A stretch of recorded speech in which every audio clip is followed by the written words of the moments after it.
Well, we're here on Cape Cod now, and it's great to have JJ and have gotten the rest of the guys back from their trip. Um, if you read the last post in the blog, they did come in a driving rainstorm, but despite our attempts to make them wait it out at our house, they drove all the way, or rode all the way up to Provincetown. Um, Sarah, my wife, and I are so grateful for the loving care they received from the extended Williams family that they met as they rode across country. It certainly made the trip a little easier on them and a little easier on the parents. And I guess I'm also supposed to tell at least one tale from my days at Williams. I graduated in '74, and the early '70s were kind of a wild time back in Williams. Probably the most significant event was one that occurred in my freshman year, the end of my freshman year, 1971.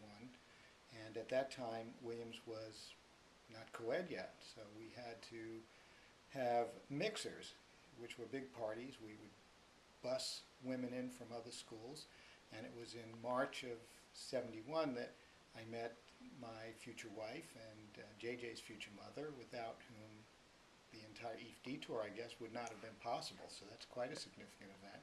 It was a snowy night in March, and it was an ice skating mixer. We had the ice skating rink devoted to ice skating. We had women coming from schools all over the New England area.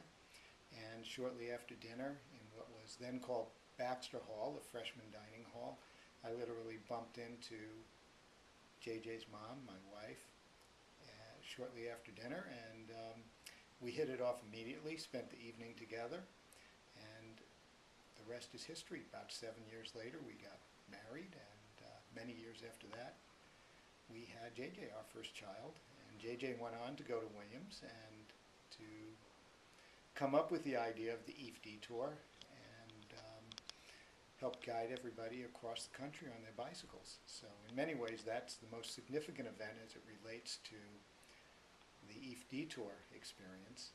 There are a lot of other events, some of which JJ has asked me to talk about, but I just felt that they didn't belong on the internet because you can never erase things from the internet. So we're going to leave those unsaid for the time being. And I'm getting a signal from my wife, but I quite understand it. And of course then JJ's younger brother came along, and he'll be going to Williams, starting Williams this year. He'll be the class of 2015, and who knows where he'll bike at the end of his 4 years. Maybe he'll be the first one to bike to Hawaii or something. But in any case, it was a lot of fun getting JJ back, a lot of fun following the ephdetour, a lot of fun being at Williams and being part of the extended Williams family. And my only problem now is I'm not going to have anything to read every evening because there are no more posts going up on the ephdetour website. So we'll just have to stay tuned for the next adventures of these three guys.